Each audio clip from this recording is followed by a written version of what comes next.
votre site internet si vous le souhaitez. Sur la colonne de gauche dans le tableau de bord, vous pouvez aller sur site internet. Et là, vous avez toutes les options possibles. Donc, si vous voulez changer le design lui-même à un site moins grand, changer les couleurs, vous pouvez venir ici. Vous pouvez changer les langues dans lesquelles il est traduit, le logo, les informations, voilà. N'oubliez pas de sauvegarder tout en bas. Vous pourrez changer la police, les motifs. Il faut toujours sauvegarder ici. Si vous voulez changer par exemple la galerie photo qui est faite par défaut sur le site, vous allez dans Galerie photo. Vous pouvez créer un nouvel album photo, lui donner le nom de votre choix. Vous téléchargez les photos de votre choix. Ça, c'est toutes les photos qui ont été téléchargées déjà pour votre site. Et vous pouvez en télécharger des nouvelles depuis votre ordinateur. Pour ce qui est des pages, vous pouvez aller sur les pages. Vous pouvez créer une nouvelle page. Et à chaque fois que vous faites des changements ici sur les pages, vous sauvegardez. N'oubliez pas de sauvegarder ici, sinon les changements ne sont pas reflétés. Vous pouvez déplacer des pages, choisir de les mettre ailleurs, voilà, par exemple, ou d'en faire des sous-pages.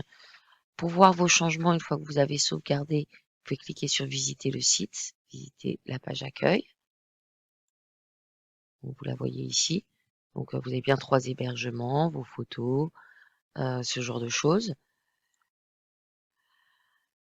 N'hésitez pas si vous voulez que je fasse des changements. Il faut juste que j'ai les changements clairs. On n'avait pas non plus de page sur les activités. Donc ça serait bien d'en faire une. Ça rapporte quand même pas mal à un site.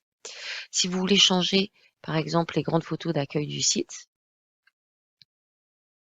ces grandes photos-là, c'est ce que je vous disais dans le message, ça ne peut être que des photos au format paysage. Le format portrait, ça passe pas du tout. Le seul moyen pour nous d'utiliser des formats portraits, c'est pour les petites photos, par exemple.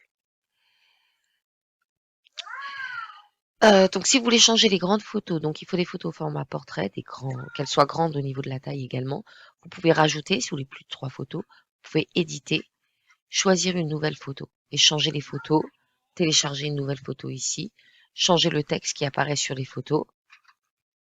Vous pouvez rajouter des diapositives. Quant au texte, aux images, vous pouvez rajouter du contenu sur la page, du texte, des photos, comme vous le voulez, de manière très simple, tout se met en place tout seul. Si vous cliquez sur éditer le texte, vous allez pouvoir changer le texte. Vous voyez, quand vous voulez rajouter du texte, ça ressemble à Word. Donc, je ne sais pas si vous voulez faire des changements de cette manière. Vous pouvez changer également tout ce qui est le SEO ici. La métadescription, les mots-clés, ce genre de choses.